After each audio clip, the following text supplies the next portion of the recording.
பிசிபெல்லாபாத் என்னோட ஸ்டைலில் எப்படி பண்ணுறதுன்னு பார்த்துடலாம். அதுக்கு ஒரு பேனில் 1 ஸ்பூன் கடலைப்பருப்பு, 1 ஸ்பூன் உளுத்தம்பருப்பு, 2 ஸ்பூன் தனியா, உங்கள் காரத்துக்கு ஏற்ற மாதிரி காஞ்ச மிளகாய், 1/2 ஸ்பூன் மிளகு, 1/4 டீஸ்பூன் வெந்தயம், கொஞ்சமாக தேங்காய், இது எல்லாத்தையும் வறுத்து நல்லா ஃபைன் பேஸ்ட்டாக அரைச்சி எடுத்துக்கலாம்.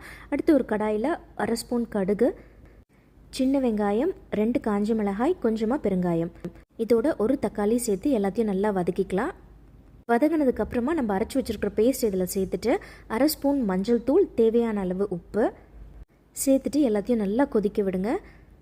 அடுத்து காய்கறி சேர்த்துக்கலாம். கேரட், பீன்ஸ், உருளைக்கிழங்கு, முருங்கைக்காய் சேர்த்துருக்கேன். காய் வேகிறதுக்கு தேவையான அளவு தண்ணி சேர்த்து நல்லா கொதிக்க விடலாம். காய் ஒரு 80% நல்லா குக் ஆனதுக்கப்புறமா நம்ம ஒரு பெரிய எலுமிச்சை சைஸில் புளி கரைச்சி வச்சுருக்கேன், அதை சேர்த்துட்டு நல்லா கொதிக்க விடுங்க. இங்கே சாதமும் பருப்பும் தனியாக குக்கரில் வேக வச்சு எடுத்து வச்சுருக்கேன். அது இந்த குழம்போடு சேர்த்து நெய்யும் கொத்தமல்லியும் சேர்த்து இறக்கணும் அப்படின்னா நம்மளுடைய பிசிபெல்லாபாத் சூப்பராக ரெடி ஆகிடும்.